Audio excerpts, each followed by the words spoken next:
vielen Dank für diese Einladung. Ich bin wirklich froh, dass ich hier bin. Ich gehöre hier viel mehr als zu diesen kulturtheoretischen, Karneval, politisch korrekten Zirkus oder was. No, hier sind wir heute. Erstens, danke für diese Einladung, auch speziell meinen guten Freunden, Herrn Finkelde. Ich habe nur einige kritische Bemerkungen zu ihm. Zum Beispiel, er schreibt manchmal zu viel über diese minderwertige, postmoderne Figuren wie dieser Žižek oder was. Also vielleicht aber und leider muss ich jetzt, das ist mein Problem, ich kann so generellerweise Deutsch sprechen, aber wenn um Theorie kommt, muss ich leider auf die Sprache des Imperialismus wechseln. Gehe ich jetzt leider auf Englisch. First, I would like to emphasize the important moment where we are. I experienced this here today. After I arrived, we passed a door where it says Institut für Philosophie here und Leadership. No, I was a little bit shocked. And then Herr Finkelde explained to me that this is all part of this Bologna Reform, Umstrukturierung, where, even we philosophers has to look for connections with business and so on. No? Why do I find this problematic? Not just for obvious reasons, it's kind of easy critique, but do you know that the goal of this reform and all pressures connected with it is very precise and can be put in the terms of Immanuel Kant when he opposes public use of reason, I think the German term is öffentliches Vernunftgebrauch, and private use of reason. You know the paradox. For Kant, public use of reason is not working for the state, for community. This is for Kant precisely private use of reason. When your reason is in advance limited by tasks, problems decided by others. While in public use of reason, you can afford to be radical.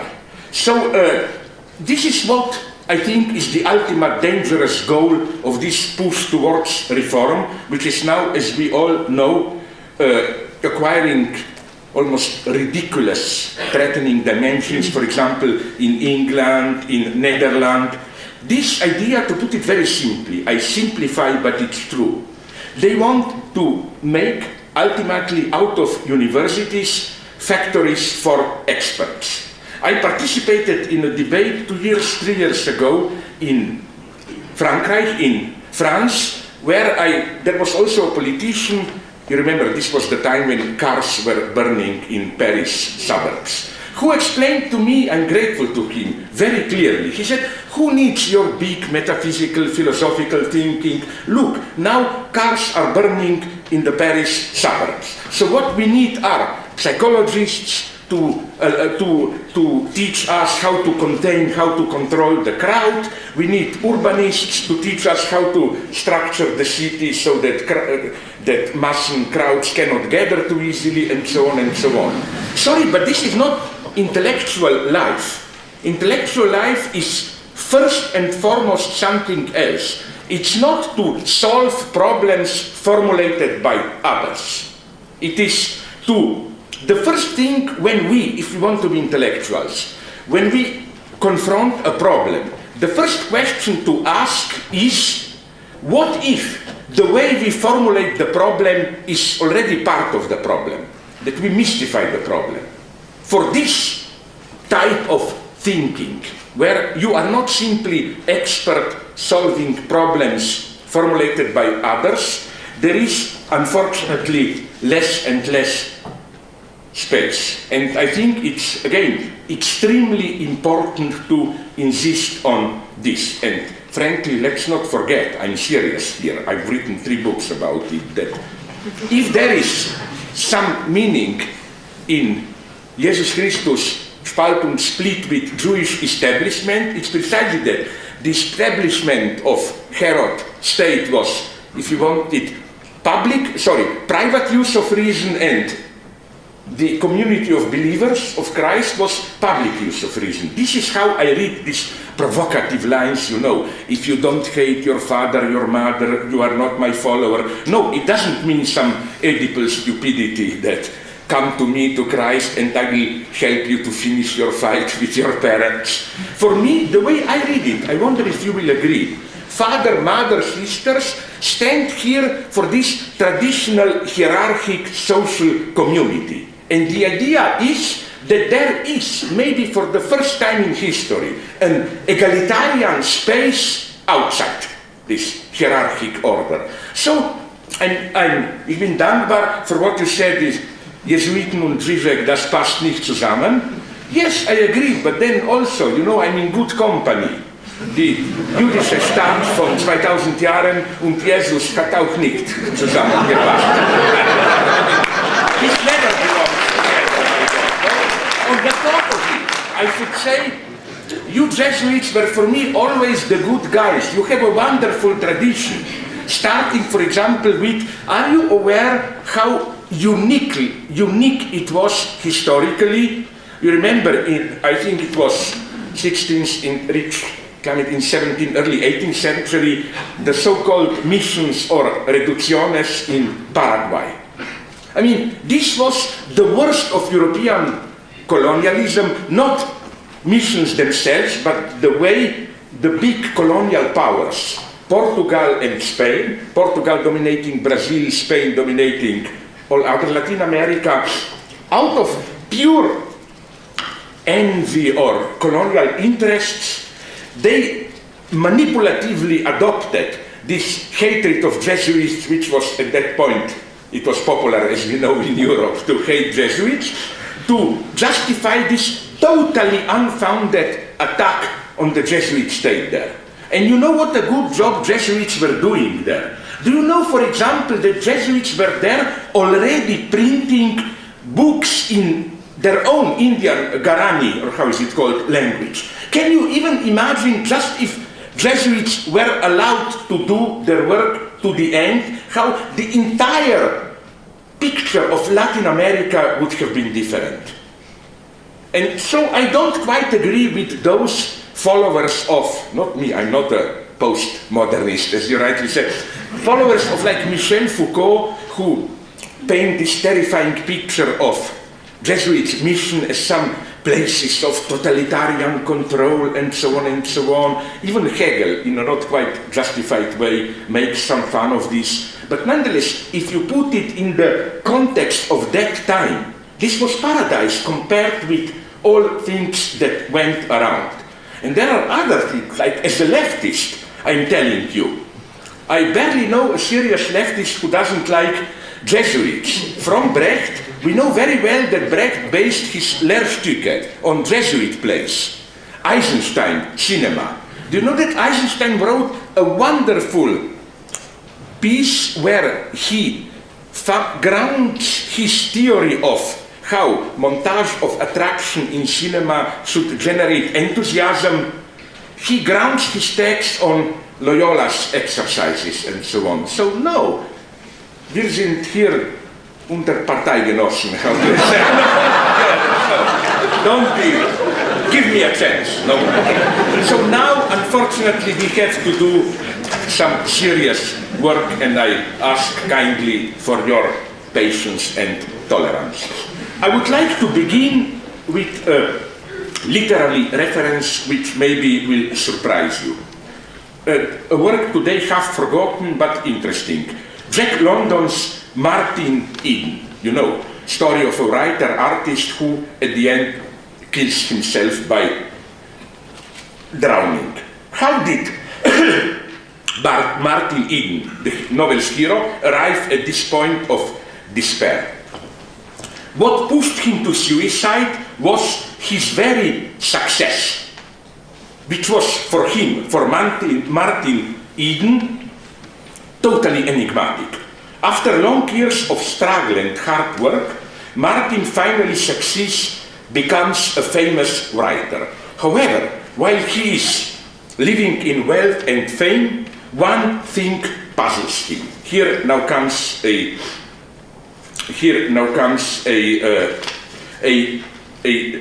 quotation. A little thing that would have puzzled the world had it known. But the world would have puzzled over this bepuzzlement rather than over the little thing that to him, to Martin Eden, loomed gigantic. Judge Blount, a rich figure in the novel, invited Martin to dinner. That was the little thing, or the beginning of the little thing. He, Martin, had insulted Judge Blount, treated him abominably, and Judge Blount, meeting him on the street, invited him to dinner. Martin thought, reflected on himself on numerous occasions on which he had met Judge Blount, and when Judge Blount had not invited him to dinner. Why had he not invited him to dinner then? He, Martin, had not changed. He was the same Martin Eden. What made the difference? The fact that the stuff he had written and appeared inside the covers of his books. But it was work performed. It was nothing new. It was something he wrote long ago, and so on and so on. So, end of quote. What Martin Eden cannot accept is the radical gap that forever separates his, let's say, real qualities, being a writer, having certain features as a person, from his symbolic status in the eyes of the other. He was treated as trash, no one, ignored by the rich, and he feels, I did not do anything new, I'm exactly the same person, all of a sudden everyone is inviting me. What is going on? All of a sudden he is no longer avoided by respectable public, he is a famous author invited by the pillars of society. But again, he is fully aware that nothing changed in him, in reality. He is the same person as he was. What Martin Eden cannot accept is this radical decentering of his personality, which, as Jack London puts it, resides in the minds of others. He is nothing in himself. He is just a concentrated projection of others' dreams. This realization kills his desire. A quote from Martin Eden. Something has gone out of me. I have always been unafraid of life, but I never dreamt of being sated with life. Life has so filled me that I am empty of any desire for anything. End of quote. So it is this conclusion that he was nobody, nothing, which pushed him to suicide. You know, it's this full existential awareness of how I am something for the others, my symbolic identity. But this has ultimately nothing to do with what I am in myself, not in the sense of some deep psychology, but in the sense of what I do, my achievements, and so on. This gap is intolerable for him. He becomes aware that what he is in himself doesn't matter. He functions socially as strictly what he is for the others. This also kills his desire, because there is also an erotic subplot where the woman, his love object, who previously ignored him, all of a sudden now discovered what a great guy he is after his fame. So he cannot live with this gap. Now we are already in the middle of psychoanalysis, because what in psychoanalysis we call symbolic castration, it's nothing mysterious. It's precisely the name for this gap between my immediate reality and my symbolic title, what I am for the others.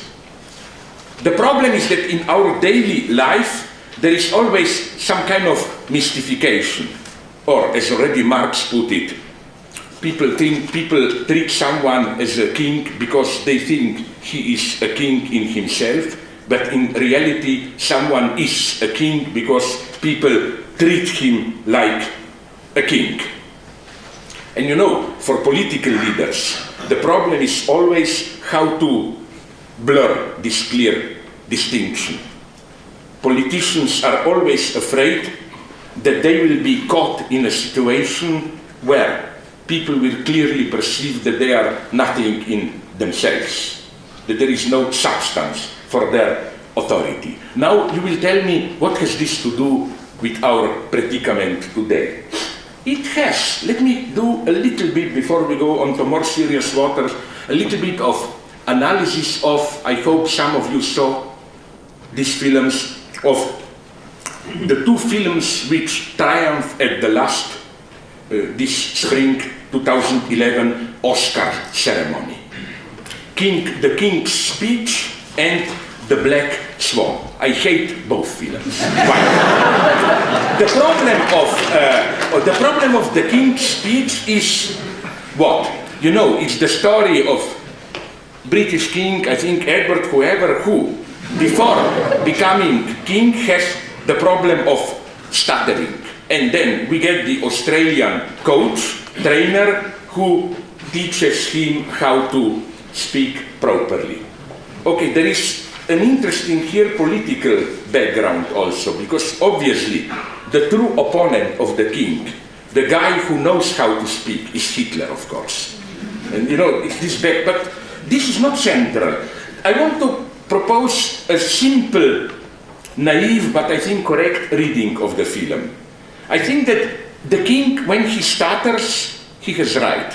He has a great mind. He knows that, my God, why am I a king? This is stupid. He simply stutters as a kind of a very reasonable resistance to, wait a minute, what is this comedy? People treating me like a divine anointed king, and I cannot take it seriously. And his stuttering is a kind of a resistance to seriously accept this title.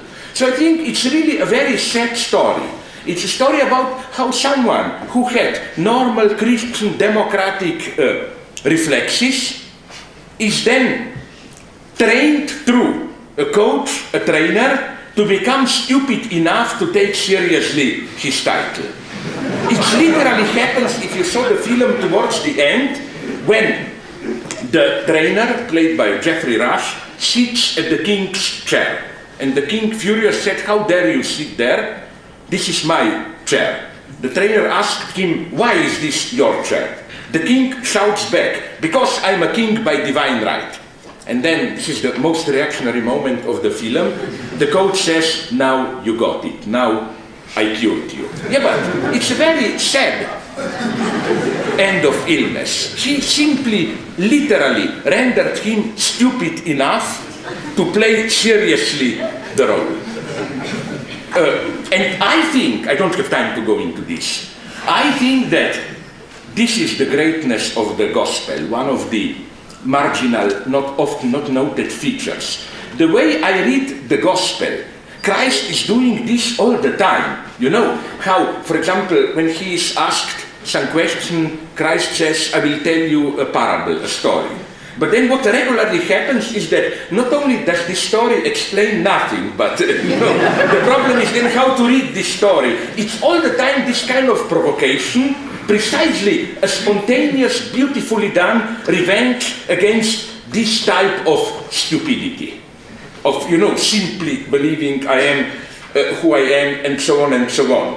So again, what the movie says, the message is, the only solution to our crisis is to restore divine or paternal, whichever authority. And the movie is very cynical, because the message is we should learn to become stupid again. The master should believe that he is naturally a master, and our lives will be better. Well, I hope this is not the only way to resist Hitler, to become stupid. Now, just briefly, let's go to the other side. The film The Black Swan, the feminine counterpart. You remember the story of a ballerina played by Natalie Portman, who gets so obsessed by her role that at the end it's death. Oh, this is even worse, I claim. In what sense? Are we aware that this film revives, resuscitates the most reactionary myth you can imagine. This ultra-male chauvinist myth that while a man at least can be a king, that is to say, as a man, you can have your symbolic identity, title, Herr Professor, Doctor, whatever, your public role, but at the same time you can enjoy private life, while a woman has to make a choice. If you identify too much with your mission, it means self-destruction, death. It's, you know, this motive that we find, for example, in many traditional stories, like, you know, Hoffmann's tales, where at the end, usually it's singing, not dancing. Although in Red Shoes, the nice film by Michael Powell, it's also dancing. This idea that we men are allowed to follow our mission, to be fanatics. With women it's more problematic, it's death at the end. So the woman should stop and withdraw. And even in some contemporary films, unfortunately, you have this anti-feminist myth. For example, a very beautiful film, Krzysztof Kieślowski, The Double Life of Veronique. You know, remember, it's the parallel story of two Veroniques. The Polish one fully identifies with singing, dies. The French one knows it's too risky, withdraws, happily survives. What I wanted to show you is how precisely today, in our critical times, when people start to doubt their, let's call it, symbolic public identity, the temptation is great to play this, to enact, to push for this return to your identity which is inscribed into your name. Even in communist China today, there is a massive return to Confucian ethics. You know, Confucian ethics is precisely based on so-called rectification of names. Like, be truly what your name says. Like, you know, this traditional ethics where your ethical duty is to fully fit the particular role that you have in the corporate social body. And ironically, even today in China, the communists fully adopted this logic. When I visited China, I asked them, in what sense are you still communists? Isn't it, I told them, which is true, that this is the biggest revenge of communism on the Fukuyama dream, on the end of communism, liberal capitalism. Yes, but it looks more and more that the best administrators of today's capitalism are ex-communists. No, this is their revenge. So they told me, no, it's no longer communism.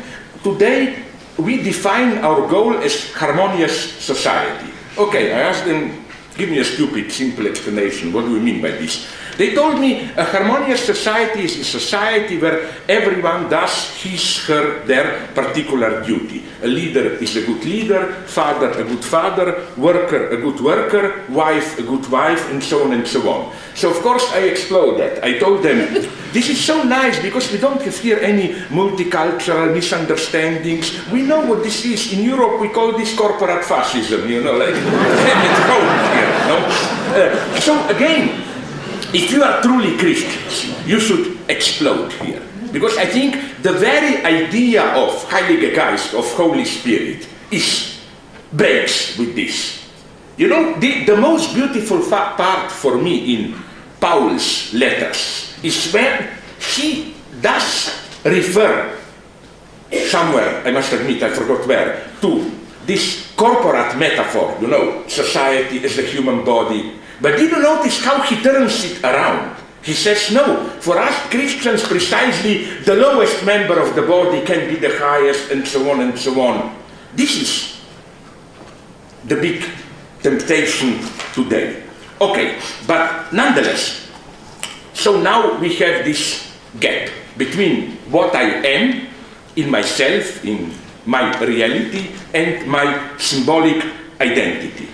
And I claim that for Hegel, now first I want to do my usual crazy thing, defend Hegelian notion or deduction of the king, of monarchy. It's much more crazy than you think. For Hegel, the definition of a king is precisely, it's a very tragic position in a way. It's a subject who accepts this radical dissenterment. The Hegelian king knows totally, I am nothing. I'm just a function of what people think that I am.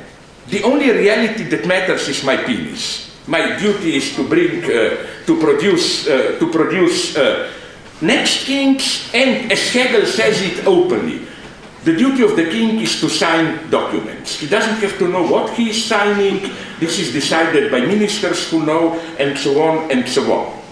So, what does this dissenterment mean? That has to be accepted as a king, which again is the exact opposite of the king who believes that he is a king. You know, like Jacques Lacan has this wonderful statement that a madman is not only a beggar who thinks he is a king. A madman is only the king who thinks he is a king. That is to say, a king who really thinks that in himself he is what people take him to be. Maybe you know it, maybe not, I love it. There is a wonderful anecdote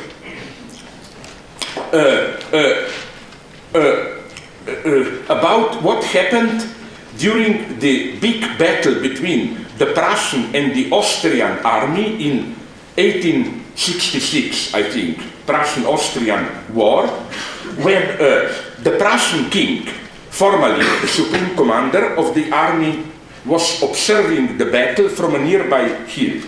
He looked worried at what appeared to him the confusion of the front, where, you know, to him it looked the confusion. Some Prussian troops were even retreating, so he was very worried. Then, the famous General von Moltke, the famous strategist who planned the battle, at a certain point when King was still worried, totally confused, turned to the king and told him, "May I be the first to congratulate your majesty for a brilliant victory." This is what I like. The idea that the king who was the master, the total commander, was totally ignorant of what goes on. Already everything was controlled by Moltke. Nonetheless, formally the king was the boss, so he congratulated the king. And I think that this is what Hegel was deeply aware of. And I think it's Hegel's Christian moment at his best. Especially actual today, where, I don't know if you noticed it, but we are slowly stepping out of democracy into expert rule. Literally. Did you notice the strange thing that happened in Greece recently?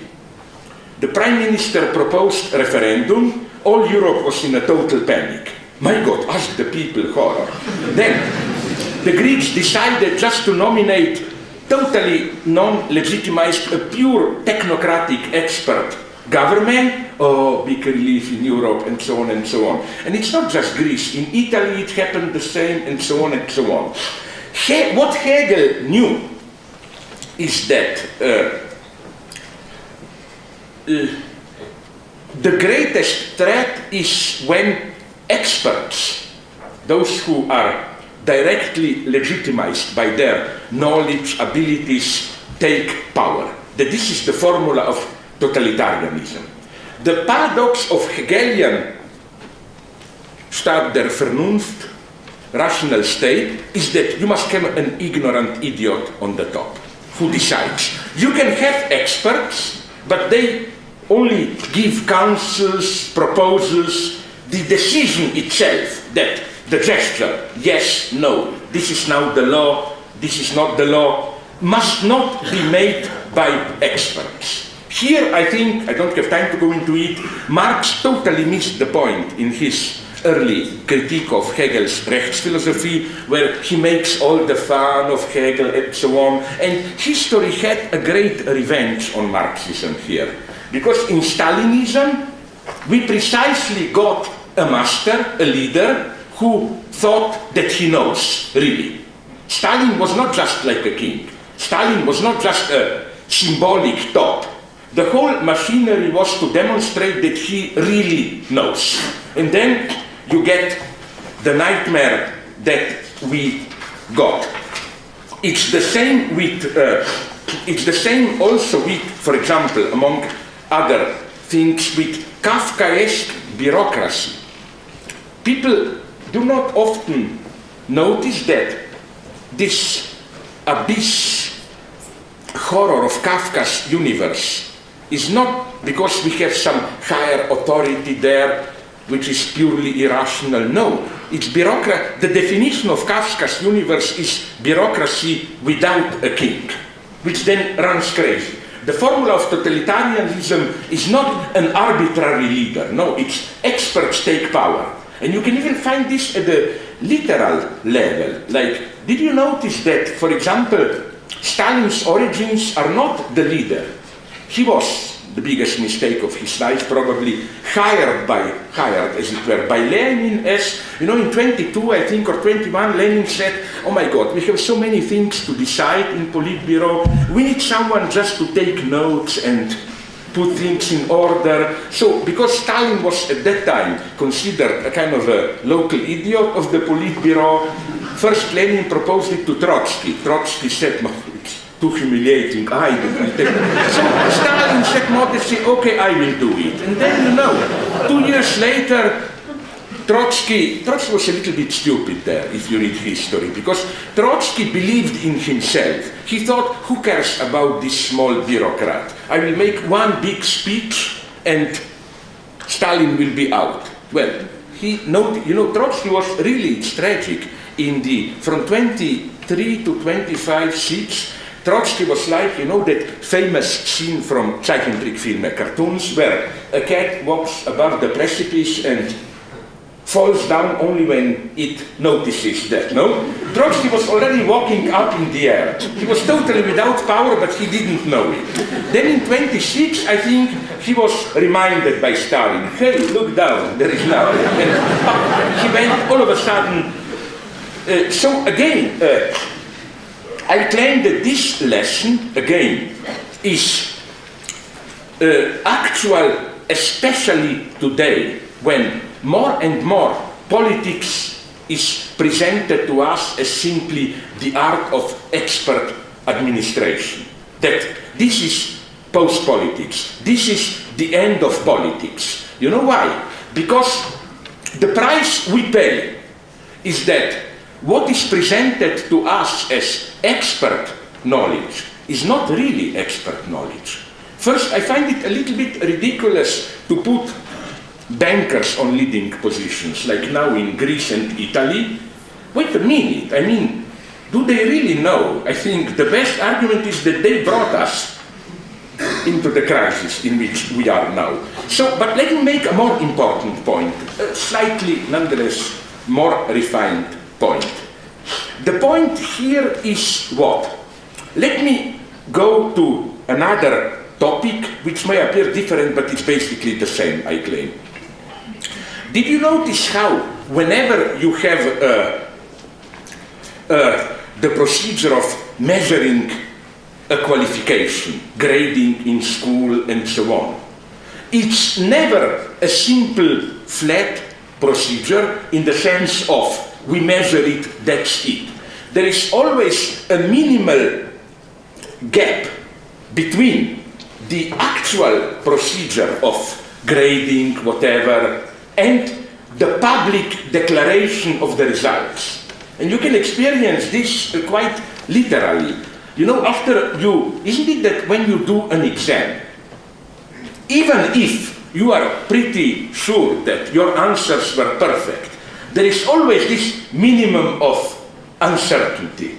You know, it's the gap between the reality and its symbolic registration. All things can be done in reality, but you never know what will happen. And back to Kafka, this is, I think, the great mystique of today's bureaucracy. It wants to be rational expert bureaucracy, but this gap explodes again and again. For example, from Greece itself, I have a friend in Greece who told me his father, who is very old, stopped getting pension, retirement money for 3-4 months. So he complained, wrote to the ministry, why not?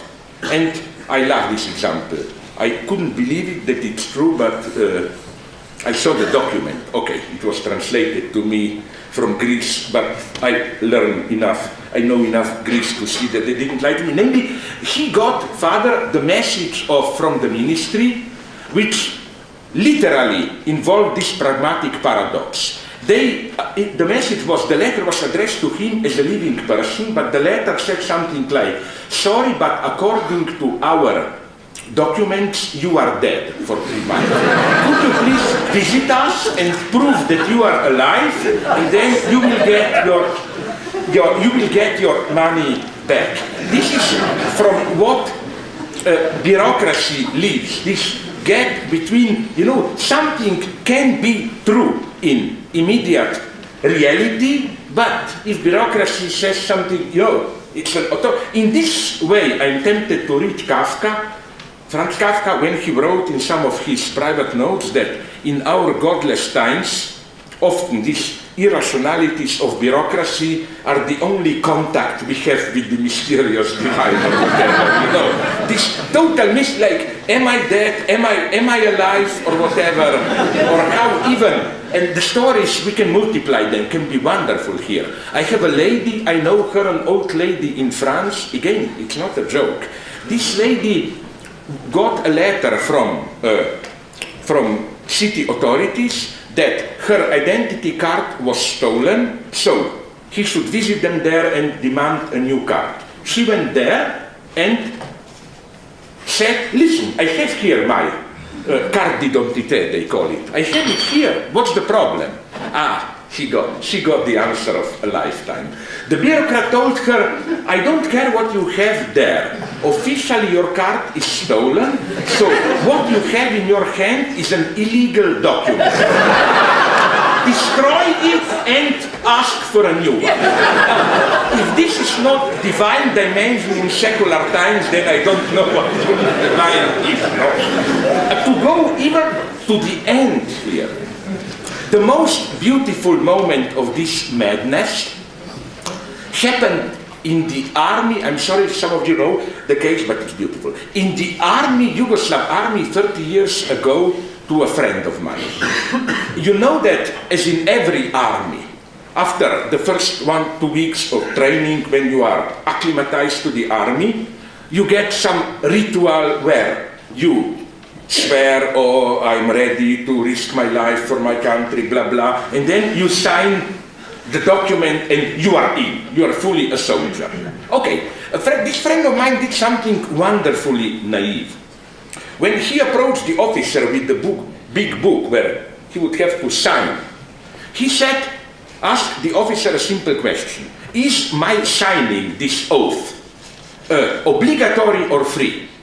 Officer told him, my God, we cannot order this, it's free. Okay, then the soldier said, if it's free, I will not sign it. Then the officer told him, are you crazy? You will be arrested, and so on. Okay, after a long struggle, my friend told the officer, look, let's make a deal. I will sign it if you give me a written order that I have to sign it. And my friend did obtain a document which is, I think, a legend. I have a photocopy of it, where officer says, I thereby order soldier blah blah, name, to freely sign this document. But I don't think this is simply a totalitarian mechanism. Isn't it that at the most fundamental level, belonging to any social order involves at one level or another this kind of a paradox, You are free, you have a free choice if you make the right choice, if I may put it like this, no? So what am I aiming at here? How, again, there have to be this gap of minimal contingency between measuring something in the sense of social evaluation and registering, like making it performatively stick, making it official, whatever you want. The two should not collapse. Now it's, I even empirically can confirm this to you, in some progressive American schools, blah, blah, it's fashionable to say, we will abolish exams, students will simply all the time be observed, evaluated by the teachers. The result is an extreme growth in anxiety and so on. Because the result is not freedom, it's all the time you feel under pressure and control. It's the same for votes. I think the worst enemy of democracy, sorry if this shocks you, is if we base ground our votes on simple actual abilities and so on. I think that all really existing democracies, from ancient Greece to Venice, which was a suspicious democracy, but nonetheless, understood well that in every democratic election there should be an element of contingency. And even, if I may permit myself here, a criticism of the great liberal thinker and so on, John Rawls' theory of justice, I think it doesn't work, his theory. Why?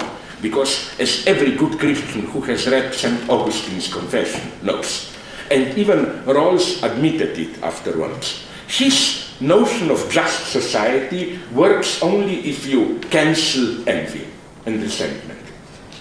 That is to say, let me do a simple experiment. Imagine that, I will sacrifice you, Dominic. Let's say we are members of a society where you are, even on the market, it works like this. You are successful, I failed on the market. Okay.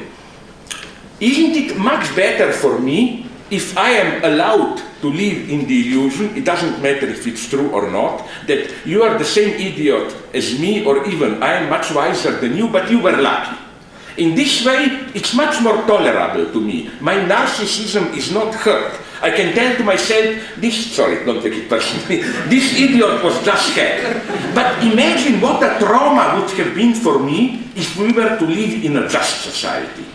Because then I would have to admit, my God, he is richer, which means because we live in a just society, he is much more intelligent than me. Hayek, Friedrich, with whom I don't misunderstand me, absolutely don't agree, made here nonetheless an intelligent point. He said this: the market injustice of capitalism is not an obstacle of capitalism. It is what makes capitalism effective and acceptable. So again, what I want to emphasize is that this minimal gap in elections, in evaluation and so on, between the reality of the process, what we measure and so on, and the decision, that this gap has to be maintained. And this is what, again, Hegel was fully aware in his theory of the monarch. That Hegel says in a brilliant way when he approaches the usual critique. But aren't you aware that if we have hereditary monarchy, then who is the king is left to pure biological contingency? Hegel basically answers, but this is my point. You know, this already, and incidentally we could go on here into how the same even holds, don't you think, for love in a way. The love must be contingent. It shouldn't be based on actual properties. I mean, this should be, if you know minimally what is love, this should be clear to you. Like, the moment you can answer the question, why do I love her or him or whoever, by giving reasons. It's not love by definition, because then we are in mathematical accountancy, like, if you permit me a male chauvinist example, that lady has a nice smile, a beautiful breast, but that one has beautiful eyes, beautiful legs, more intelligent, so I compare, wait a minute, here only two, therefore, okay, I choose that one. This is not love. Love must involve a contingent element, as they put it, je ne sais quoi, which is why, as good Christians, you should be horrified as what is going on today. Did you notice a strange tendency of that we are de facto returning to pre-modern arranged marriages and dating? When I flew 2 weeks ago back from United States to Europe with United Airlines, I looked into their Hemispheres magazine. I found a whole page advertisement which was terrifying to me. It says something like, we learn to outsource this and that work. Isn't it time to outsource our love life? No? And then they went into how, if you're a successful manager, businessman, you don't have time to look for your partner. You go to the agency, you basically commodify yourself. You describe yourself, your interest, qualities, and they will take care of it. What disappears here? Unfortunately, this doesn't work in German, but it works in English and French, you know, where the expression is precisely to fall in love, tomber, l'amour, to fall in love. So I found in English, and my friend Alain Badiou found it in French, an advertisement for a dating and marriage agency where they use the same expression, and it's horrible for me. We will enable you to be in love without the fall. But I doubt if this is love, you know. For me, love is fall.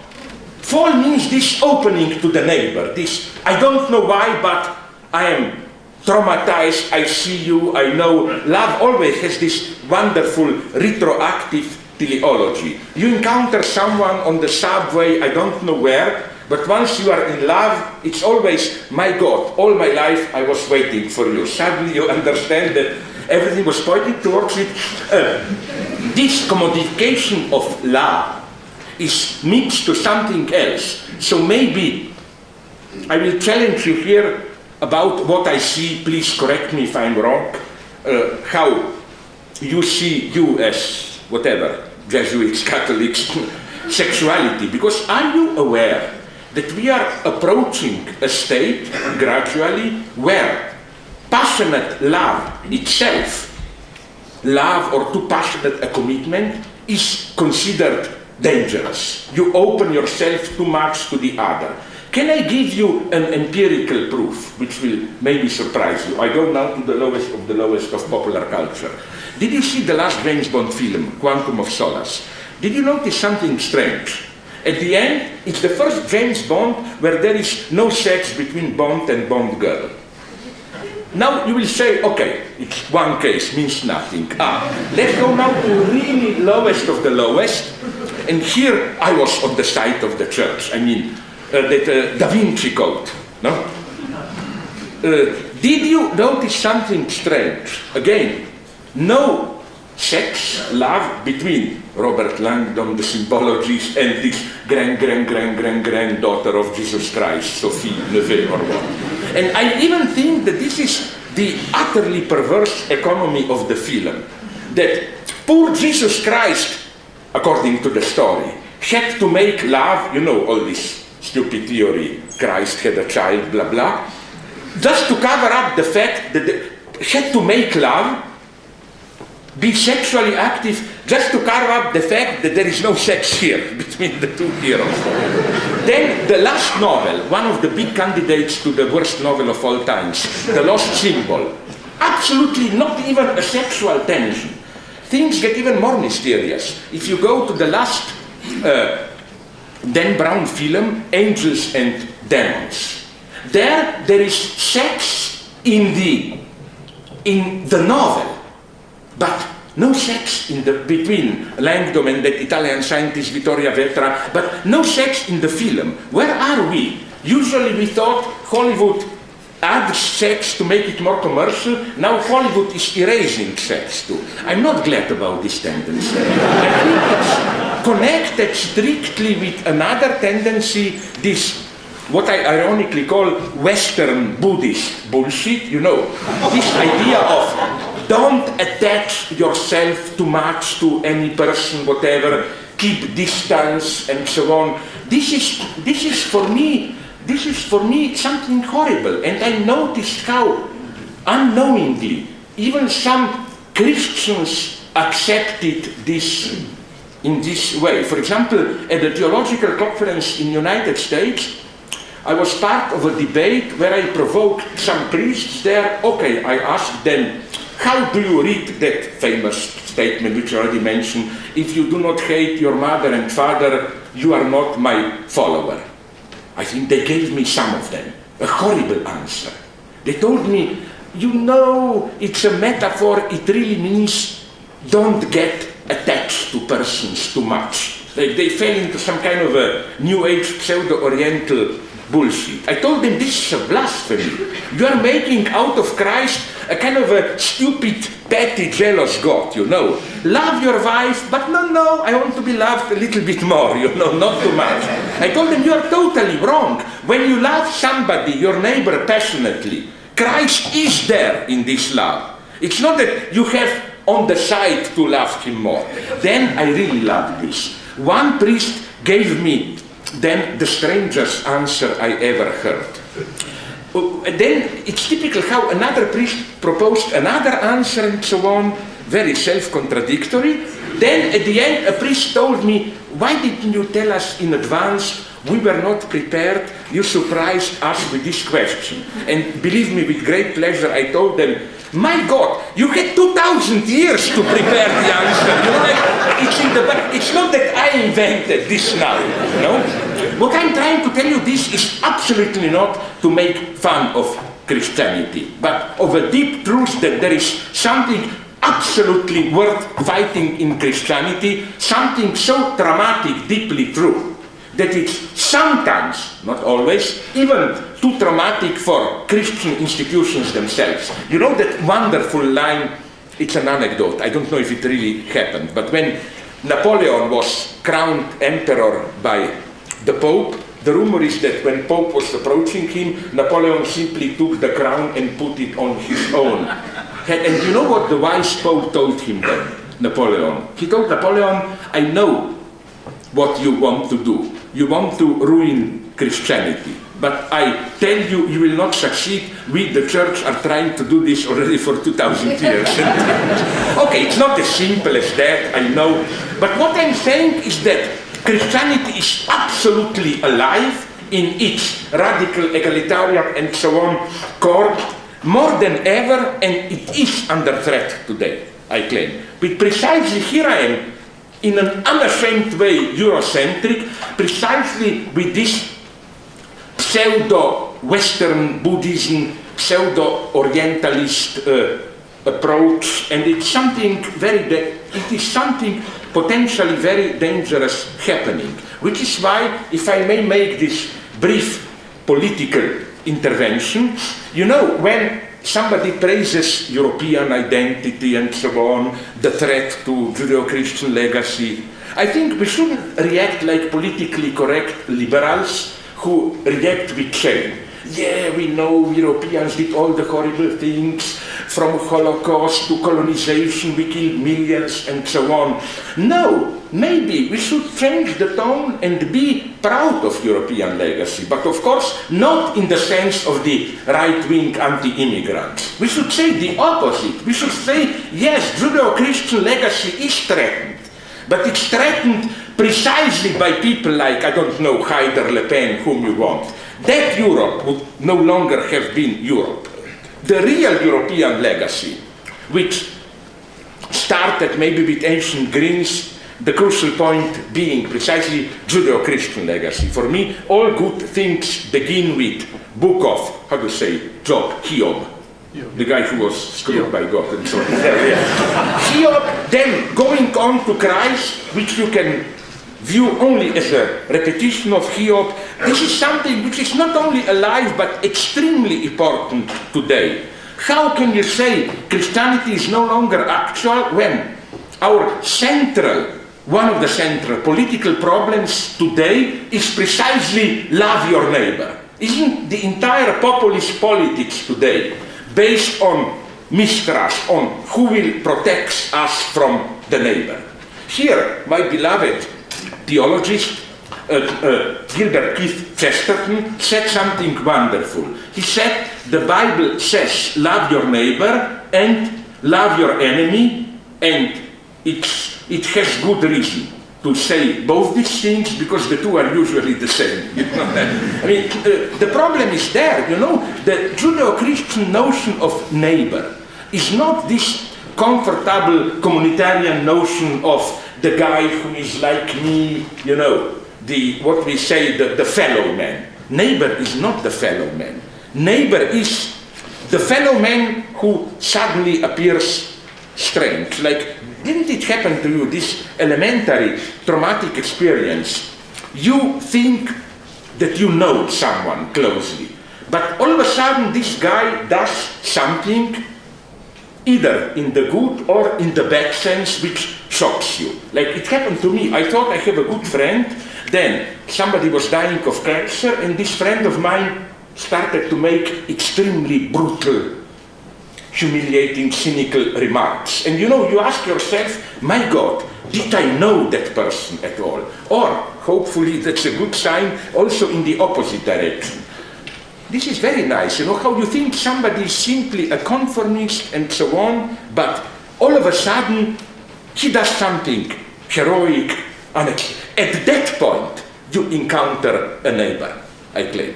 A neighbor is something very traumatic. A neighbor is precisely this abyss of human personality outside this simple affinity where we know each other, we have our own small circle of semblance. For example, recently I saw a film, I forgot the title, I think it's a German-Polish film. You know that Polish priest who was, I forgot his name, not Popieluszko, it's an old one, from German occupation, who was imprisoned by Germans, forgot his name, I'm sorry, but then volunteered himself to be shot instead of another Polish guy who had a family, and so on and so on. It was absolutely a pure heroic act. And then there was a big polemic in Poland when they discovered that before, in the late 20s, early 30s, this same priest was racist, anti-Semitic, whatsoever. But this is for me the miracle of ethics. It's not usually with a true ethical miracle your entire personality. You can be an average man, and it's always, isn't it that in a true ethical great act, it's always this element of surprise, you know, like, my God, who would have expected this? You can be average, opportunist. Ethics is always this moment of all of a sudden you say, I had enough. I do. These things are here again, much more complex. Okay, now I got a little bit lost here, so let's go further. Yes, we did this anti-totalitarian stuff. The next thing I want to say is that it would be interesting to connect this idea, Hegel's idea of the king, which I think could be very easily transposed into democracy. I mean, the point of Hegel's notion of the king is not really, this is Hegel, as son of his time, the king. Hegel was just aware that you need a moment of contingency. Like, it shouldn't be decided by simple, objective, quantifiable, whatever criteria, who will lead us. On the opposite hand, we have the notion of Rabble, Pöbel, which is also a very interesting point of Hegel. Why? Hegel, as we all know, was very prescient there. In an almost Marxist way, Hegel got it that the modern capitalist or market, whatever system, necessarily produces rebel. Rebel, that is to say, a part of society with no part, with no proper place, an element out of place, or as Ambedkar, a wonderful Indian politician and thinker, the great enemy of Gandhi, and I'm here on Ambedkar's side, says, as long as there are castes, there will be outcasts. You know, you never can have a hierarchic system which will include all. Okay, here I think we encounter the great ambiguity of Hegel's philosophy. I think that when he deals with Rabble, Pöbel, Hegel is not Hegelian enough. In what sense? He sees the necessity of Rabble, and he is very honest, he sees no solution. He says there are some pragmatic solutions, colonization, charity, and so on, but there is no real solution of the problem. It's part of modern society to expand and as such to produce rebel. He even has this wonderful paradoxical formulation: the more a society is rich, the more necessarily it produces rebel. But I think what Hegel doesn't say is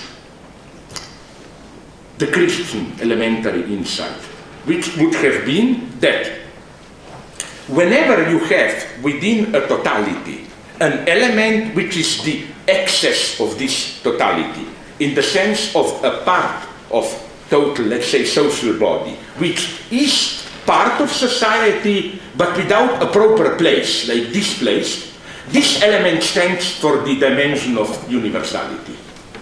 This Hegel is not ready to accept, unfortunately. And I think that this makes all the difference between, let's call it the proto-fascist conservative Hegel, where you have this organic state, which stand with estates, everyone at his place, and maybe a more radical Hegel, where you have an element where within the elements of society there is always one element in excess which stands for negativity with regard to all other determinations of society, but at the same time for universality as such. This is the basic paradox of dialectics. Let me mention, to make it clearer, another example from Marx, where I'm critical of Marx.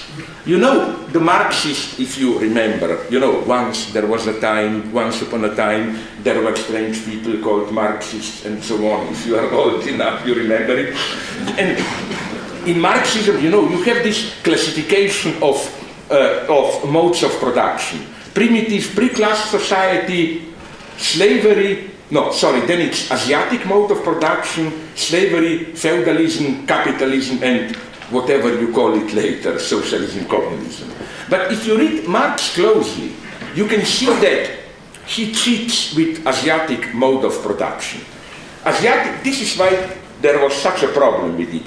Asiatic mode of production appears just one in the series of stages. But if you look at it closely, you will see that what Marx did is that he proposed his original classification. Primitive pre-class societies, antique slave societies, feudalism, capitalism, socialism, whatever. And then he found societies which did not fit in any of this. So he threw all that does not fit into Asiatic mode of production. That is to say, what appears to be a positive category is really just a negative container. If Marx were to be honest, he should have said, we have this mode of production, and we have a mode of production of all those who doesn't fit my classification, no? And the idea, again, is that this is the very core of Hegelian dialectics. It is that precisely Hegel is the most, I claim, anti-organicist corporate thinker that you can imagine. It's that through particularities, the universality is also struggling with itself. Again, let me go further. Maybe another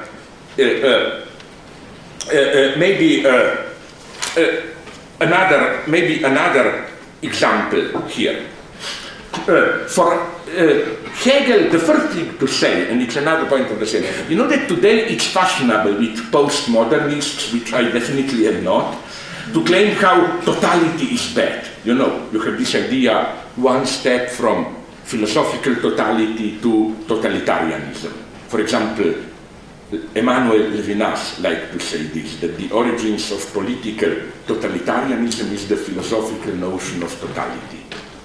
Well, first, I think, if I may play a good British empiricist, that if you look at it empirically, it's not true.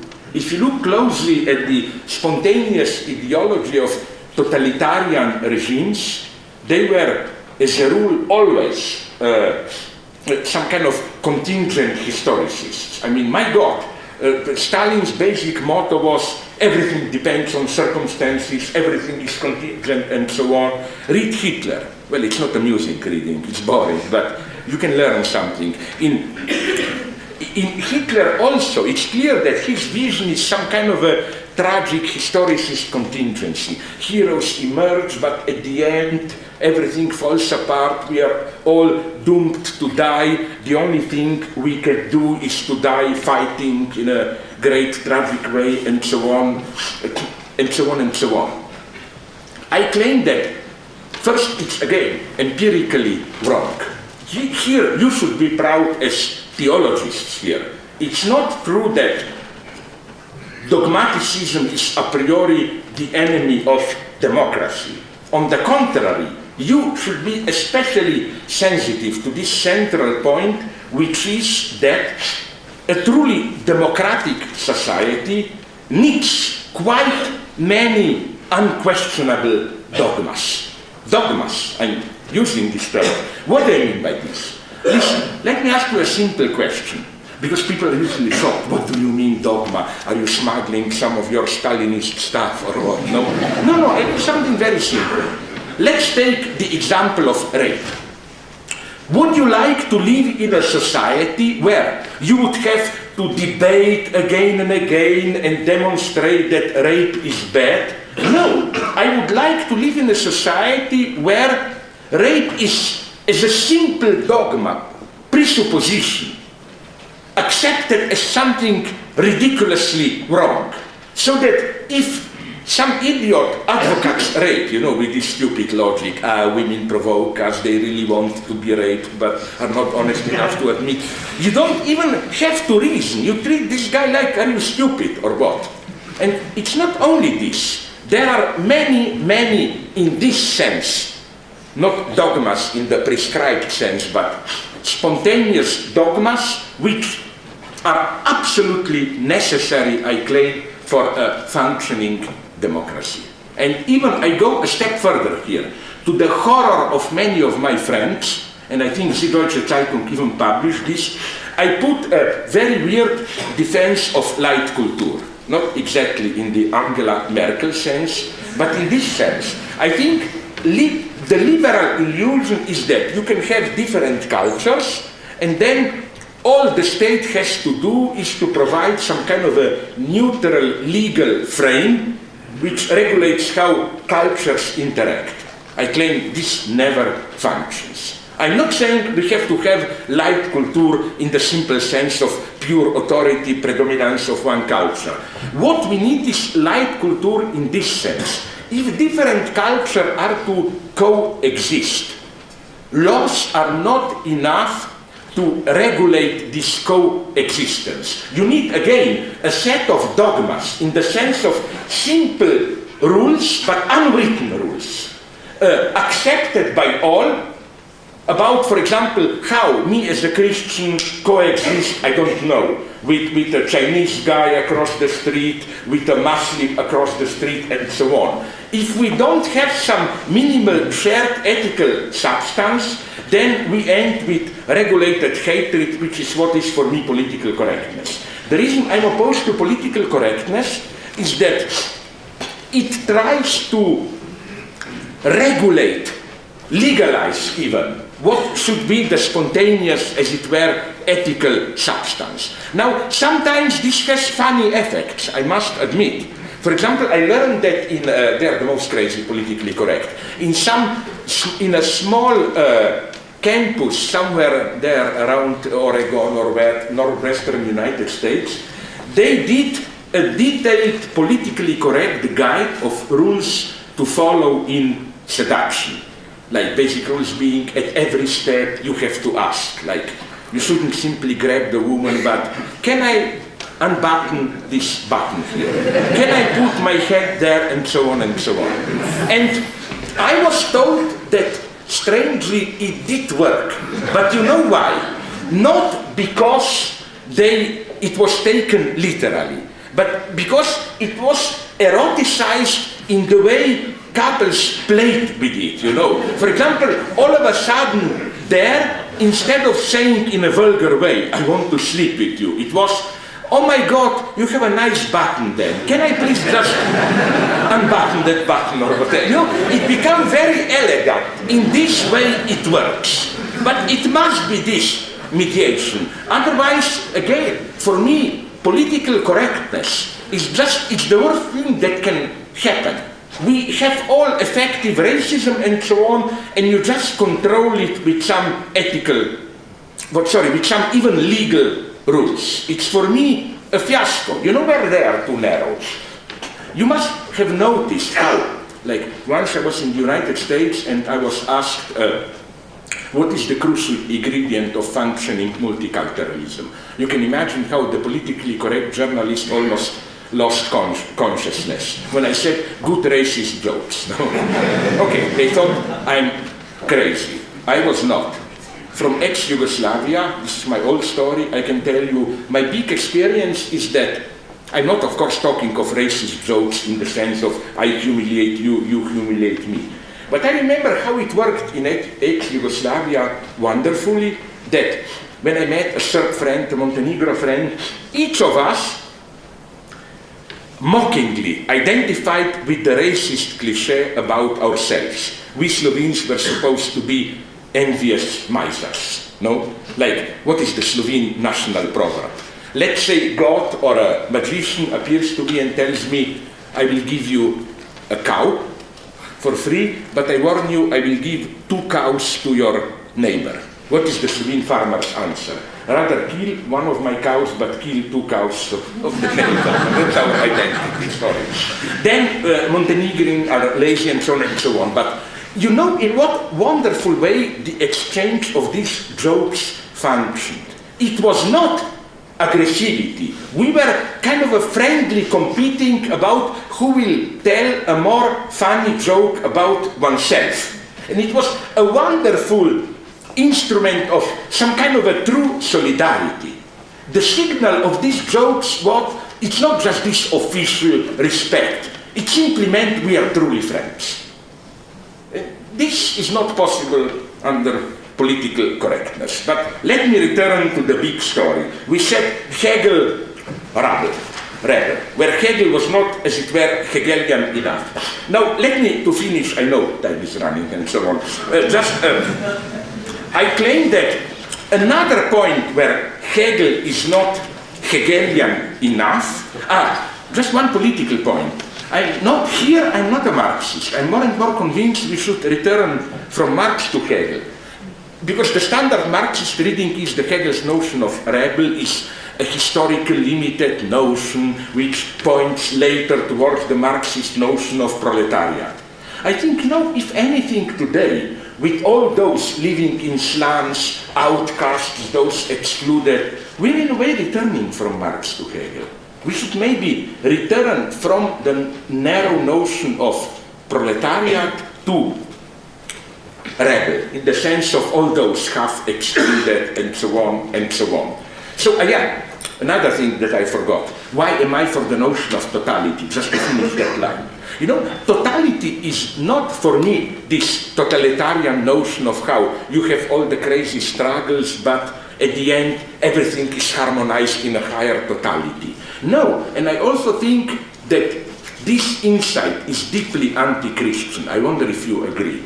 Namely, what I think is the most profound anti-Christian wisdom, even if it was advocated by some Christians, is this, for me, disgusting idea of to explain evil like a stain in a picture. You know this old teleological topic that if you look at the picture from too close, it appears a stain. From a proper distance, you see how what appeared to you a stain really contributes to global harmony. Okay, maybe you find this sympathetic, but I would like to see people who would say Auschwitz and Gulag are stains only for our limited perspective from the global harmony. You can see how Auschwitz and Gulag contribute to the beauty of the universe. I wouldn't like to live in a universe where Auschwitz contributes to the beauty of the universe. And the way I read the death of Christ, it's precisely renouncing to this simple transcendent God, which somehow from his majestic royal perspective knows how things are. No, I think that the death of Christ is precisely solidarity with the particular. It's you suffer, it's horrible, there is no way with any bullshit teleological universality to justify it. So to go on, Hegelian totality for me is a very important critical notion. It doesn't mean everything can be harmonized in a higher order. It means, on the contrary, that when you speak about a certain concept order, you should include into it as its immanent part all the antagonism, excesses, and so on, which may appear just contingent distortions. For example, today's ideological notion of order would have been the standard Fukuyama one. Liberal democratic capitalism is the best thing we can possibly ask for, and there are some countries where horrible things happen, but they just did not yet arrive there. No, the Hegelian notion of totality tells us this. Let's take a country like Congo, which is a living nightmare today. You must know this. The state doesn't even function. You have over 100,000 of these children warriors who, they discovered there that if you start giving drugs to children, if you begin when they are aged 5 or 6, then after 5 years you get perfect soldiers who don't care if they die and so on. All that. But as such, Congo is an integral part of global capitalism. Congo is absolutely crucial in supplying minerals and so on for our digital industries and so on and so on. So you take the excess and you can show how it is part of the system. To include all these disturbing things into the system itself. This is for me the notion of Hegelian totality. Next thing, I think that similar mistake to that of Rabble, Hegel commits it with sexuality. Now here I will try a little bit, to provoke you or whatever. Maybe I'm simplifying you, so I would love to get from you a critical answer correcting me, if and when I am wrong. But for me, first I will put it in very primitive, simplistic terms. I never got why sexuality, if it's not done for procreation, it's closer to some animal lust. If I may formulate a very common sense statement, isn't it rather the exact opposite? Animals do it for procreation. We humans take something which may appear just a biological function and transport, like you have this wonderful German word, umfunktionieren, no? And transpose it, refunctioning as an expression of spirituality. I think that human sexuality, far from being at its most elementary, what is animal in us, it's on the contrary the zero level of metaphysics. This is why Freud emphasized sexuality. Not being a naturalist, we are all animals copulating. No, sexual passion is the zero level of infinity. It's where you say, I love you, I want to have sex with you infinitely to death. It doesn't matter. You are ready to risk, to suspend all empirical short-term interests and so on and so on. Here I think, again, Hegel is not radical enough again. What Hegel does is that he proposes this too simple notion of sexuality. He does this towards the end of his Philosophie der Natur, and then again in the theory of marriage in Rechtsphilosophie. His idea is basically that sexuality is a natural substance, animal, and then through the process of Bildung, cultural formation, it's gradually aufgehoben, civilized, like now if I see a woman, I don't knock her with a stone on the head and rape her, I do stupid things, I invite her out, I write her poems, whatever you want. But I think something is missing between the two. This zero level of absolute passion that we know, for example, from legends like Tristan and so on.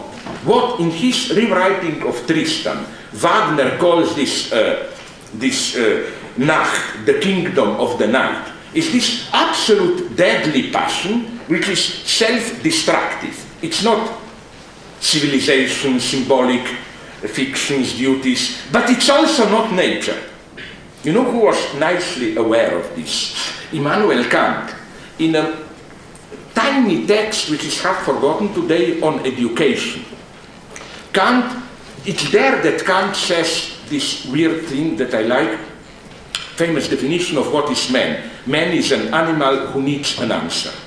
Sorry, mystical Freudian slip, who needs a master. But then how does Kant ground it? He says that only in man there is a kind of a violent freedom, a kind of a brutal freedom which animals don't have. Animals follow their instincts. Man has this almost metaphysical, nominal, radical freedom which has to be tamed. And this freedom again is neither culture nor nature. The reason we need discipline is not to control our nature.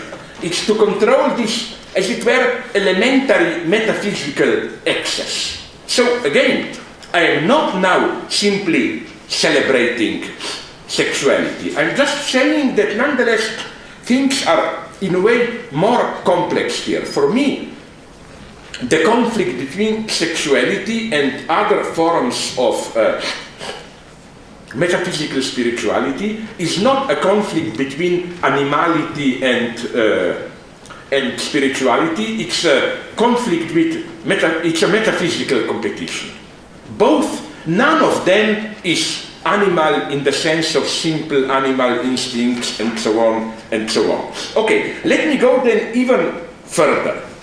The last of Hegel's, where I think one should read Hegel against Hegel, and which is also actual today, is Hegel's another horror for politically correct pacifists, Hegel's theory of war.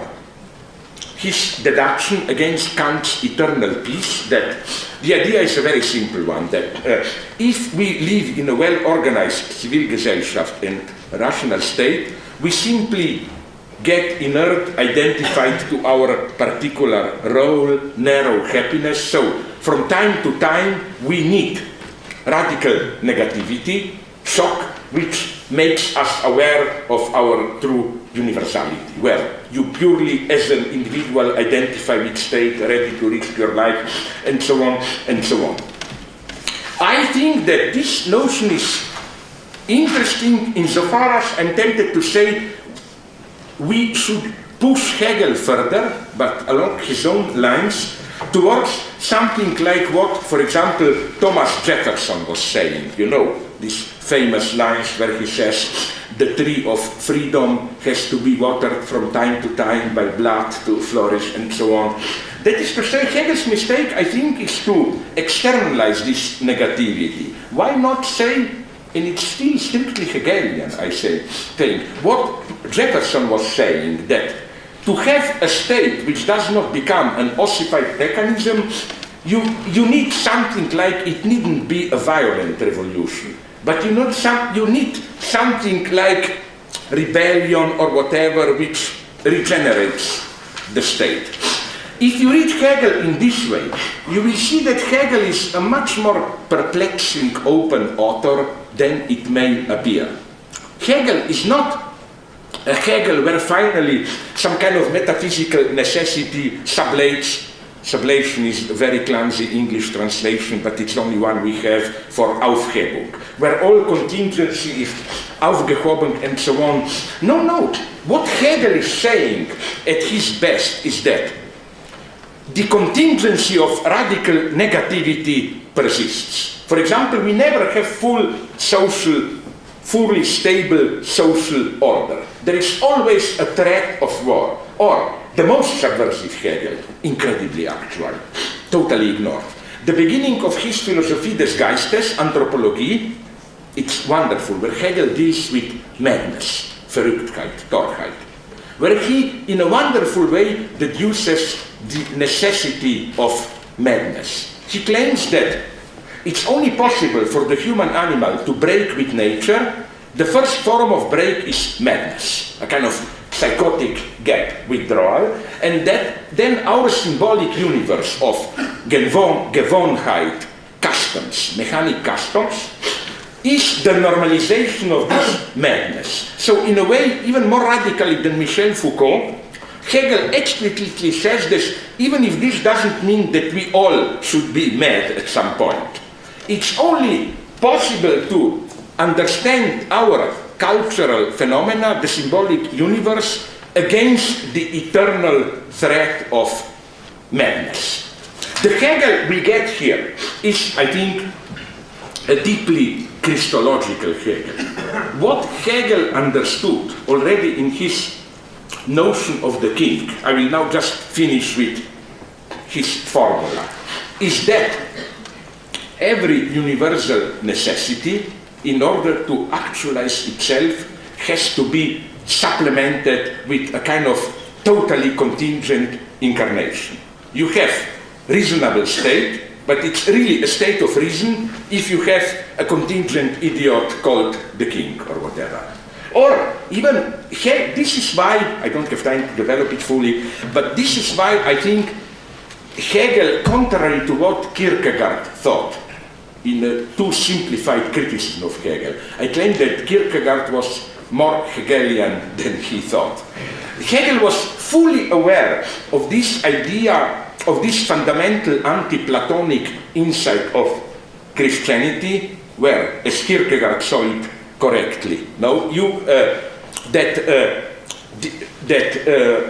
need a totally contingent event, Jesus Christ, and even if this was a contingent human being, somebody walking around 2,000 years ago, the only way to eternal truth is through that figure. There is no direct Gnostic shortcut or whatever. Hegel was fully aware of this, which is why my formula is, as a leftist, in some sense communist, back from Marx to Hegel. Let's give Hegel a chance. I'm sorry if this was confused, but as my friend Dominic hinted at, I am now involved in an act of madness. I finished my book on Hegel, a short book. It will just be printed, about 1,200 pages. But okay, now I can die in peace. I did it. I thank you very much for your patience with my madness. Thank you very much.